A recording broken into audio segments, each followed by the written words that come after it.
Saludos cordiales, quienes hacemos el grupo de Ingeniería Sísmica Estructural GISE. Queremos presentar este tema desde el punto de vista básico a un punto de vista intermedio. El diseño basado en desempeño. El diseño basado en desempeño no es una ingeniería nueva, sino es un mejoramiento al diseño sismo resistente de estructuras. El diseño basado en desempeño lo que hace es revisar y mejorar el diseño basado en fuerzas o el diseño basado en desplazamientos. Entonces, actualmente nuestros códigos sísmicos intentan reflejar los avances en el conocimiento de la ingeniería sísmica, tanto su aplicación de una manera muy simple, pero no son transparentes sobre el nivel de esperado de comportamiento o la respuesta global del sistema, ¿no? Esto porque cuando a la hora de diseñar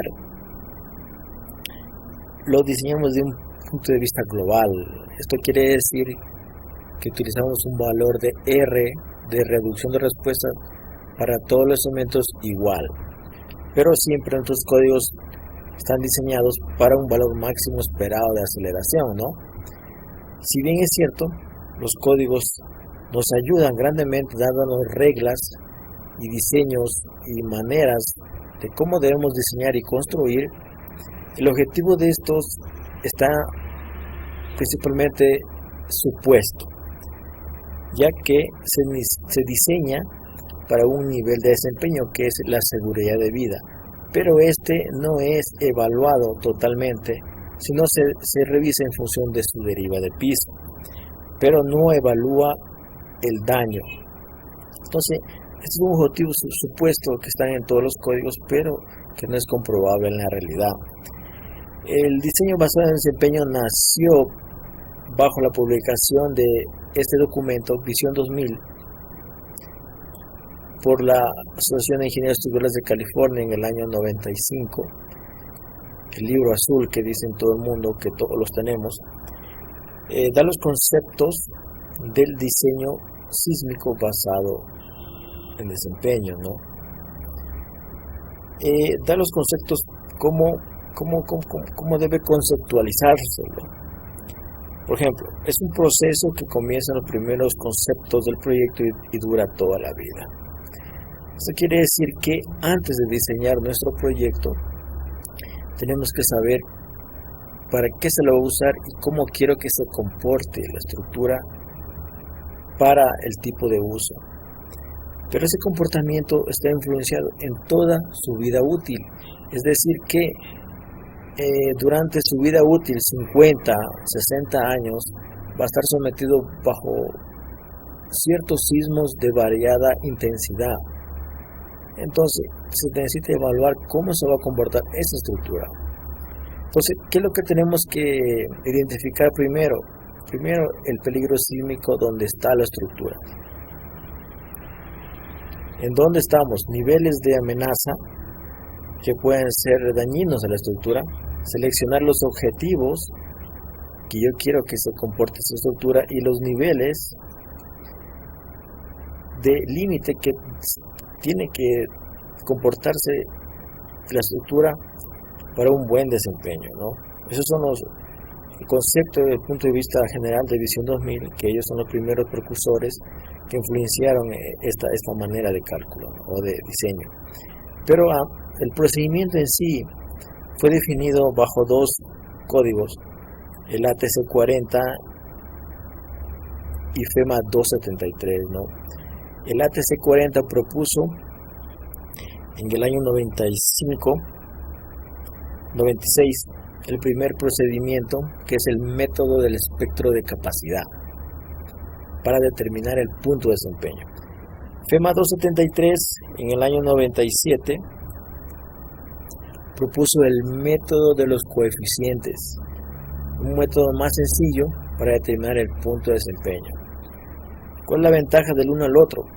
Este da lineamientos generales desde el punto de vista global y FEMA 273 da alineamiento de desempeño desde el punto de vista local y global.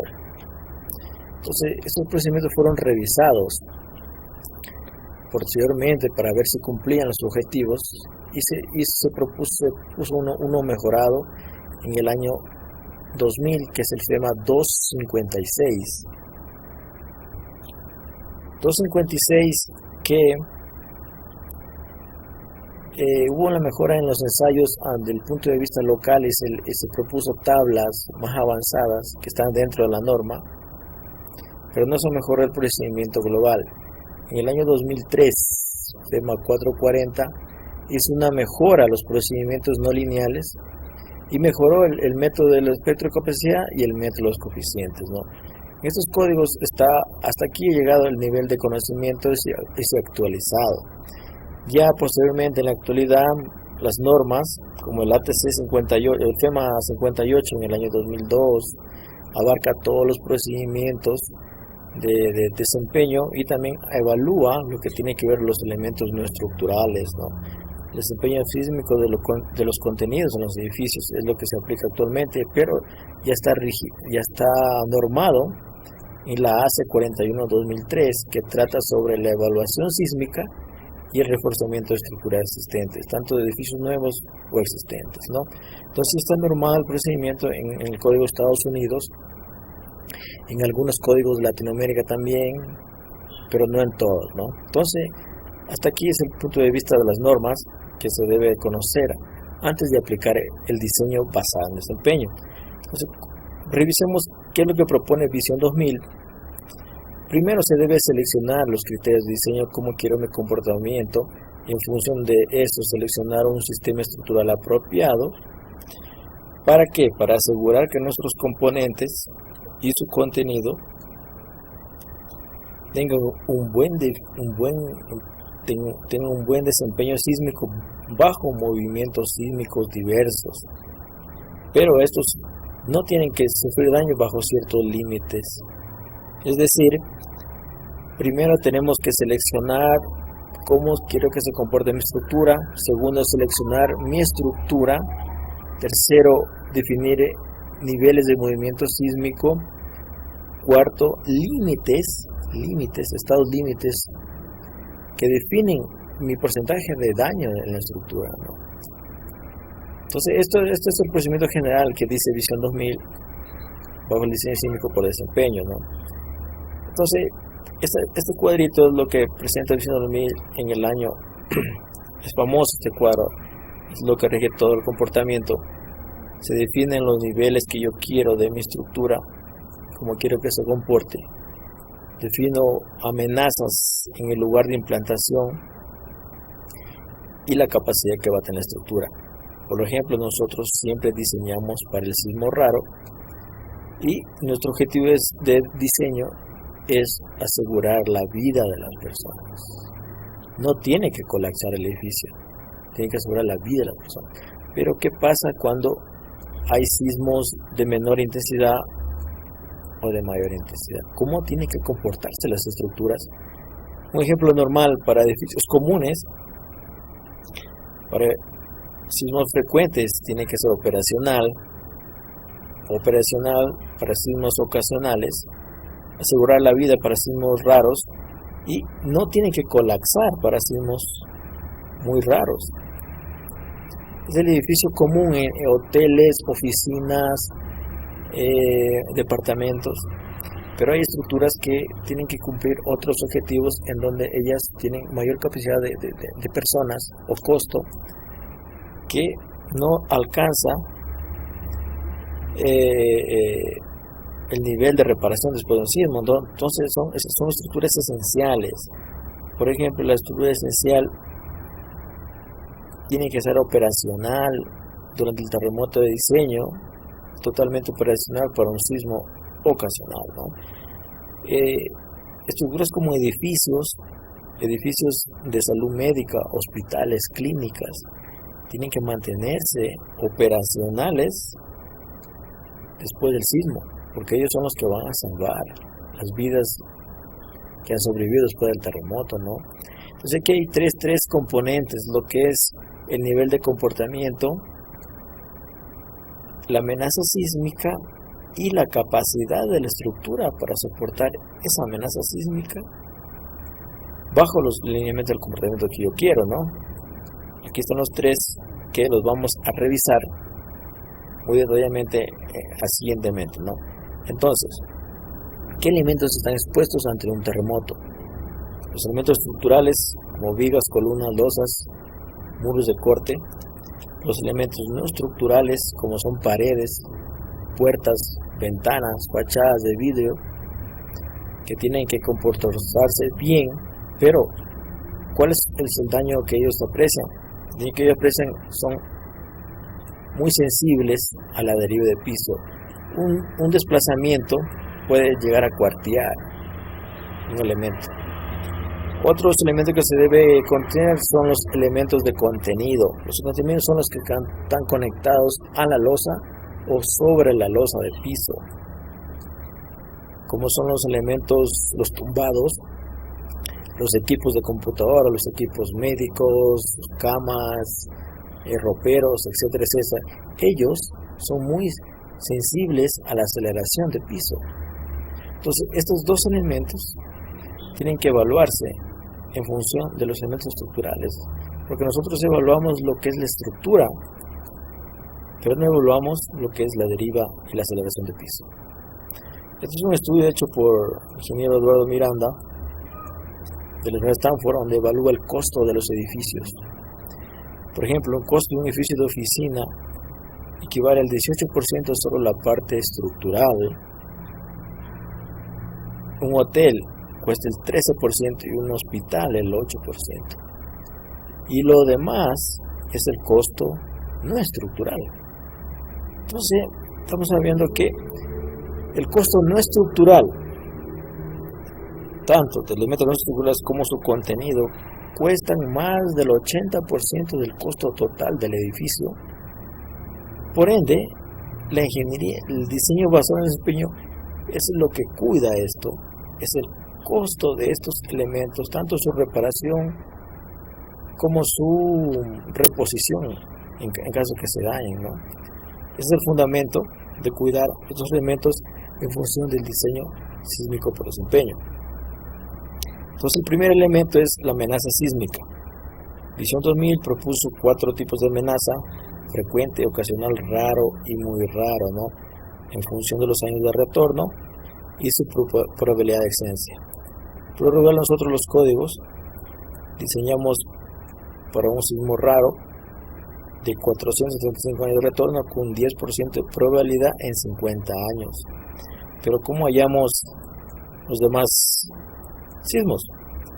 Una publicación en el libro del ingeniero Roberto Aguiar, en el libro de Diseño Sísmico por Desempeño, capítulo 8, nos dice que el sismo raro tiene que ser multiplicado por 1.4, el sismo muy raro multiplicado por el sismo raro. Y hallamos el sismo muy raro. Teniendo esto, podemos hallar el sismo muy raro, el ocasional y el frecuente, y podemos hallar nuestro periodo, ¿no? Es un procedimiento matemático que está en el libro de hallar. Otra manera de hallar es con curvas de peligro sísmico, en donde yo tengo mi tasa de excedencia, mi probabilidad, me meto en la horizontal y intersecto la curva del PGA y saco mi aceleración. Sacando mi aceleración, yo puedo calcular un espectro en función de mi PGA, y amplificando con los factores de sitio puedo hallar diferentes espectros, ¿no? Dos procedimientos distintos y fáciles de hacerlo. FEMA 2003 también me da los sismos, los mismos sismos, frecuente, ocasional, raro y muy raro, pero la probabilidad de excedencia es distinta. Por ejemplo, me dice que el 2% de 50 años es el 2500, el 10% de 50 años, el 20% de 50 años y el 50% de 50 años. ¿Por qué? Porque esto ya se diseña, esto es para diseñar plantas nucleares, edificios aislados, pero esta es una norma de Estados Unidos que se ha adaptado en función de sus amenazas, ¿no? Pero la norma ecuatoriana también tiene ya sus niveles de movimiento sísmico, 2%, 10%, 20% y 50%. Entonces nosotros nos metemos con nuestra tasa de excedencia en las curvas de peligro sísmico para cada ciudad, la horizontal, y sacamos nuestro PGA, ¿no? Y podemos construir nuestro espectro para diferentes PGA en función de nuestra probabilidad de excedencia de 50 años. Tenemos diferentes niveles de movimiento sísmico, lo podemos calcular. Entonces el siguiente parte del diseño por desempeño es definir el nivel de comportamiento que yo quiero. Visión 2000 me da para seguridad de vida, que es lo que nosotros diseñamos, que la estructura tiene que tener daños moderados, tiene que tener pérdida de resistencia y rigidez, que el sistema se permanece funcional, existe un daño no estructural, pero temporalmente tiene que estar cerrado, pero después tiene que habilitarse, ¿no? Esto es lo que quiero de mi estructura desde el punto de vista global, pero también me evalúa el daño que puede tener. Tiene un daño moderado, que puede equivaler, por ejemplo, un daño moderado al 50% de lo que estábamos hablando del costo del edificio. Un daño moderado puede ser un valor de 72%, ¿no? Entonces, eso es un objetivo que es lo que quiero, cómo se me comporte. Esto me propone Visión 2000. El NEC 2000 también me da objetivos de desempeño. También me evalúa el daño y me da características que este debe tener, ¿no? Tanto para elementos estructurales como para elementos no estructurales. Yo así quiero que esto me comporte la estructura para este nivel de diseño. Seguridad de vida. FEMA también me da, FEMA 356 también me recomienda que tiene que haber pandeo local en la seguridad de vida, formación de rótulas plásticas, las conexiones de momento tienen que mantenerse bien,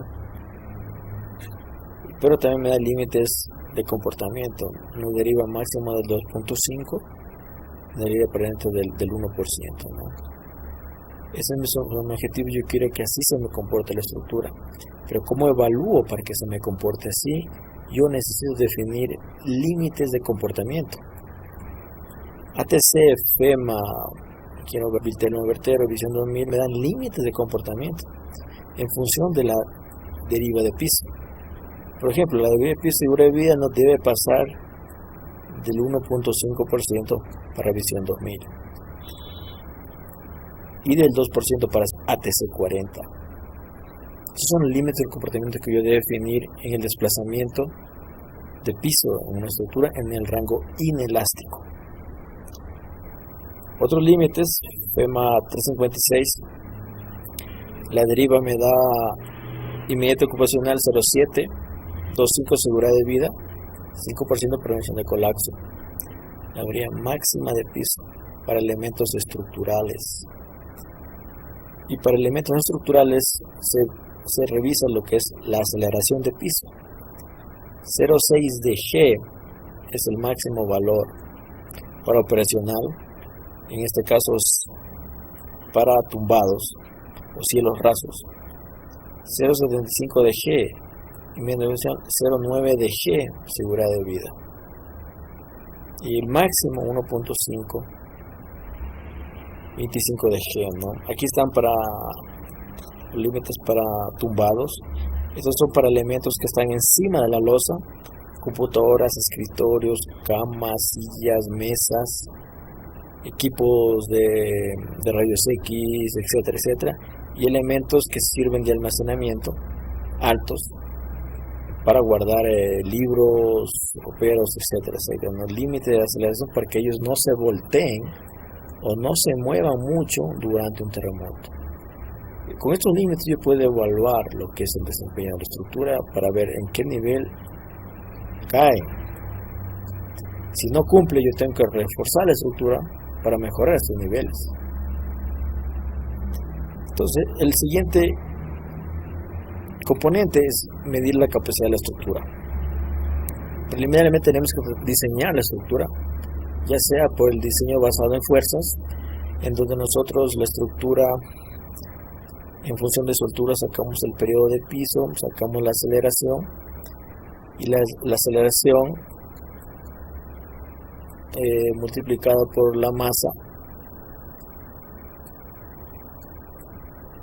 tenemos la fuerza que se va a aplicar sobre y diseñamos. El otro método es el diseño basado en desplazamientos, que es un diseño más moderno, que parte de, no calcula la aceleración ni la masa, pero parte del desplazamiento objetivo en función de ecuaciones muy simples. Se halla el periodo que tiene que tener la estructura y después hallamos lo que es el desplazamiento que va a tener la misma. Con ese desplazamiento nosotros sabemos que la rigidez es igual a la fuerza sobre el desplazamiento. Este procedimiento ya me da ecuaciones para hallar esta rigidez. Teniendo el desplazamiento del espectro de desplazamientos, puedo sacar la fuerza. Ese es el otro método. Tenemos que hacer un diseño preliminar en función de los métodos que tenemos en nuestros códigos. Posteriormente a esto, lo que conviene ya es evaluar la estructura con una curva pushover. Curva pushover es una gráfica de desplazamiento en el tope con la fuerza aplicada, ¿no? La fuerza aplicada es muy variable en la actualidad. La una es la carga monotónica, que es una carga horizontal que se aplica en la estructura y se le comienza a empujar. Y nos da este tipo de curva. La carga cíclica es la carga izquierda-derecha, ya no va en un solo sentido, sino va arriba y abajo. Es decir, viene así. Y se obtiene esta curva de gradiente tipo histéresis, la carga cíclica. La carga multimodal es una carga en función de los modos de la estructura, los modos predominantes, y mediante un procedimiento matemático se obtiene una media de esos modos. Y por último, la carga incremental, en donde se utiliza lo que tiene que ver ya que es un registro sísmico. Primero se comienza chiquito el registro pequeño. Después, en el siguiente paso, ese mismo registro se le aumenta, se hace más grande y se va obteniendo curvas de ida, dinámica incremental, y por medio de procedimientos estadísticos se obtiene una curva ponderada, ¿no? Para este procedimiento. Varias maneras de obtener la curva de capacidad, son 4 tipos de cargas. Cada una depende, cada una tiene sus criterios, en las normas están cómo aplicarlas, ¿no? Pero ¿qué es lo que involucra? Involucran hacer un análisis local del elemento, es decir, una curva de una viga de acero, o columna de acero, o columna de hormigón, o viga de hormigón, parten de los esfuerzos, las curvas, características del elemento. En este caso en hormigón, la curva de confinamiento, y la curva de no confinamiento, y la curva de acero. Mediante procedimientos matemáticos podemos hallar la curva momento-curvatura. Aquí identificamos el agrietamiento del hormigón, la fluencia del acero longitudinal y la falla del acero longitudinal o de los estribos. Pero los programas utilizan la curva rotación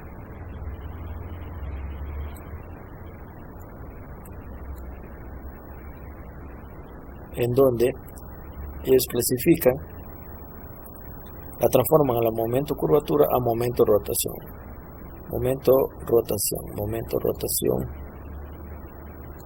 que es la parte principal,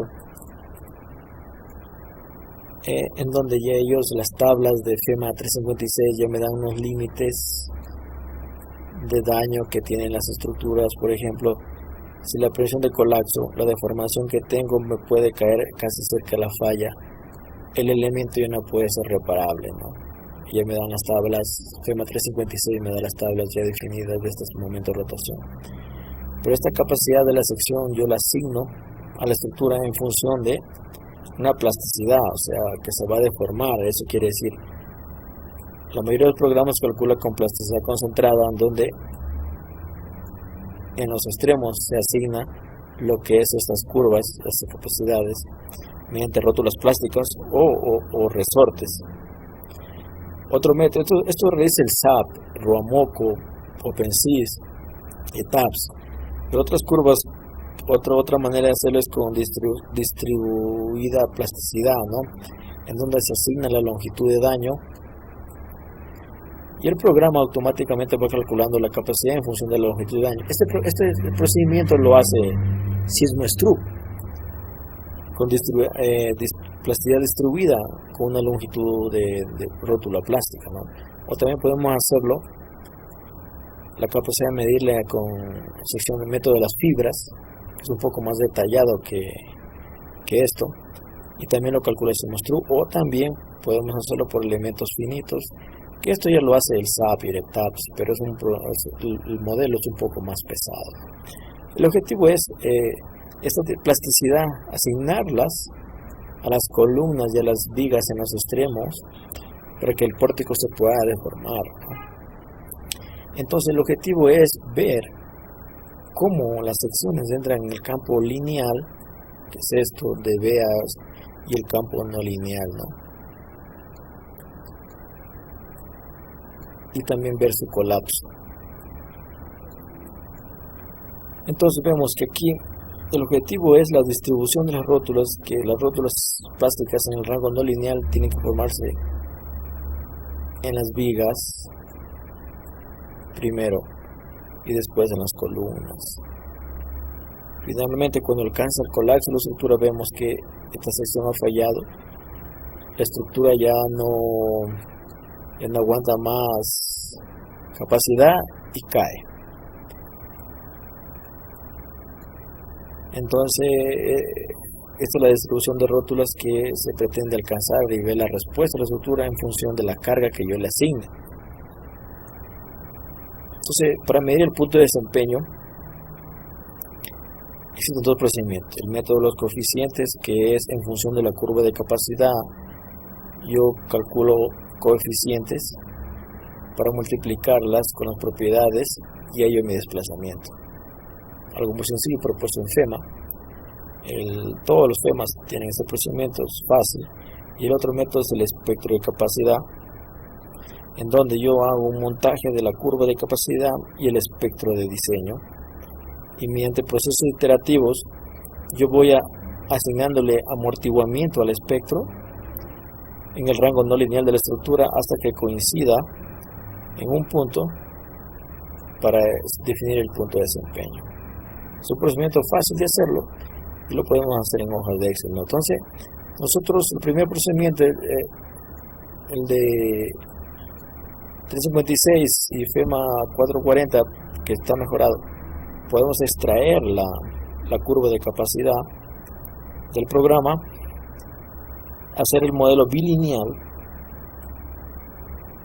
hallar su equivalencia bajo la curva y después calcular, para seguridad de vida y prevención de colapso, en este ejemplo, calcular los coeficientes y calcular nuestro desplazamiento de desempeño, ¿no? Aquí está, podemos hacer una hoja de Excel, ¿no? El otro procedimiento también lo podemos hacer. Tenemos la curva bilineal y el espectro de aceleraciones. Mediante ecuaciones matemáticas hacemos radiales, hallamos un punto. Mediante la ecuación hallamos un amortiguamiento y definimos el otro espectro. Hacemos el mismo criterio radial, hallamos el punto, hallamos el amortiguamiento y definimos el otro espectro, hasta que nos coincida en la forma radial la intersección del punto de desempeño. Por ejemplo, en este ejemplo, nosotros tenemos más o menos 4.9 o 4.8, y en el programa TAPS también lo podemos calcular. Perdón, acá es esta línea. 4.8, 4.81, prácticamente casi es el mismo valor que lo podemos calcular matemáticamente o en un programa de computadora, ¿no? El punto de diseño por el método de discapacidad, algo fácil de hacer. Entonces, ¿qué nos muestra la curva de capacidad? La curva de capacidad nos muestra el estado de la estructura en función de su ubicación dentro de la curva, ¿no? Por ejemplo, en esta parte que es en el rango lineal, la estructura no va a sufrir daño. Ya cuando entra en el rango lineal, la estructura puede sufrir daños de elementos no estructurales. Se mueve, se apagan los focos, se quiebran los vidrios.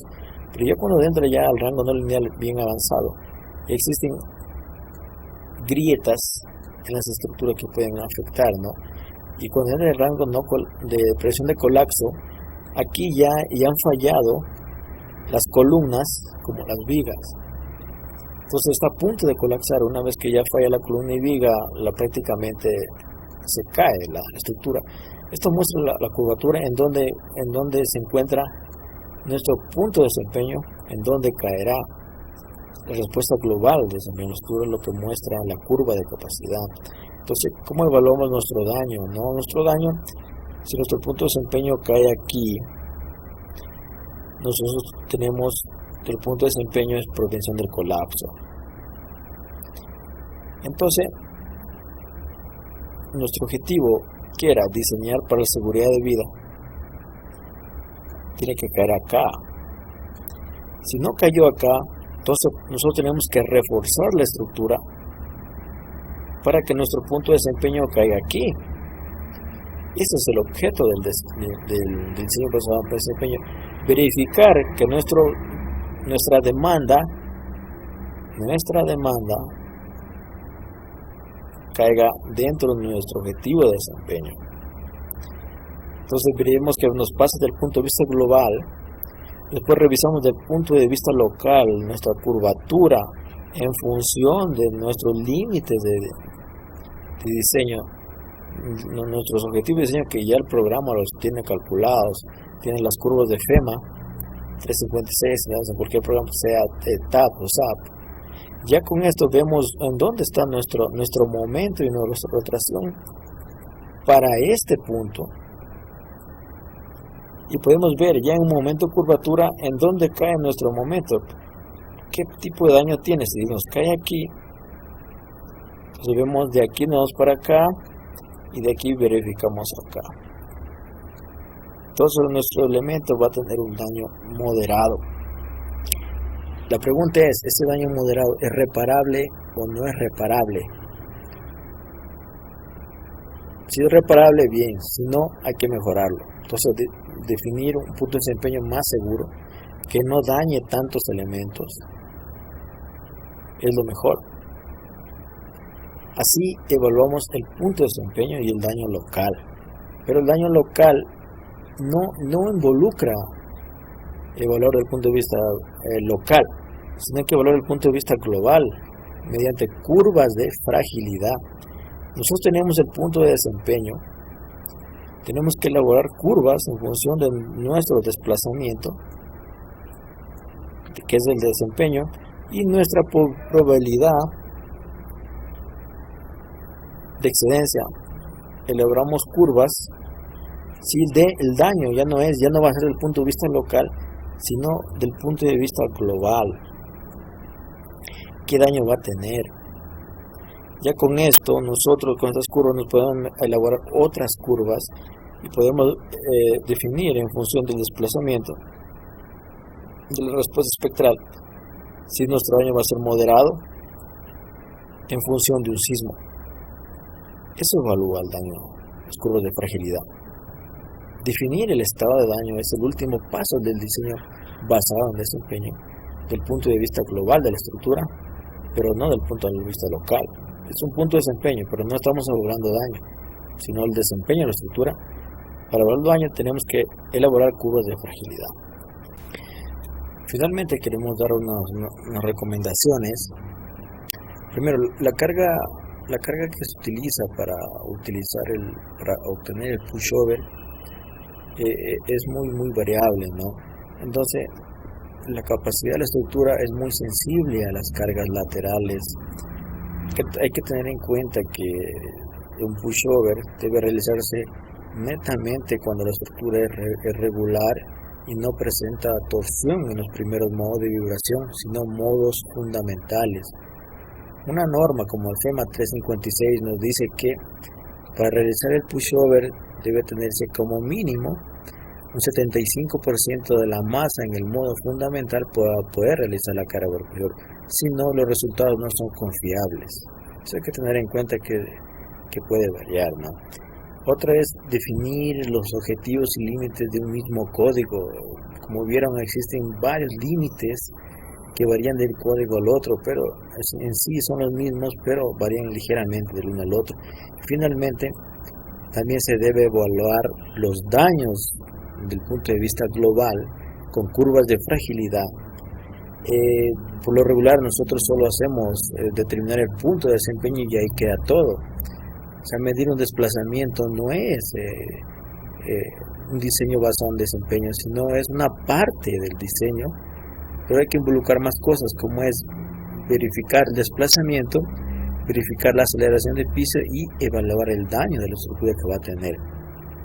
Como una primicia, una investigación que está realizando el doctor Alex Barba está definiendo 9 nuevos umbrales de daño, porque los umbrales de daño hay mucha variabilidad. Entonces, él en un estudio, teniendo la curva pushover, la deriva a la curva y obtenemos esta curva siguiente. Entonces, podemos definir cuando la estructura entra en influencia en este primer quiebre en la derivada del quiebre y cuando está del punto de seguridad de vida en este quiebre, ¿no? Este es el punto de colapso, pero de aquí a acá hay un trecho que todavía no está definido como un nivel de umbral de daño, pero he realizado los estudios para varios sismos. Ya se determinó que si derivamos esta curva otra vez, obtenemos esta curva de aquí, y aquí ya claramente se identifica otro umbral de daño. Entonces, estos pueden ser nuevos límites que se puede evaluar en una curva pushover, ¿no? Eso se lo dejo, está en investigación del año 2014, todavía no está en los códigos, pero se está investigando y esto ya es una buena aproximación de cómo podemos medir el comportamiento de una estructura en función del daño estructural, ¿no? Eso es todo por este tema.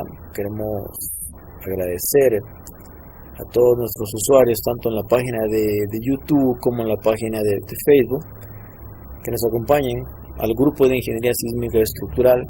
Seguimos trabajando para ustedes. Muchísimas gracias.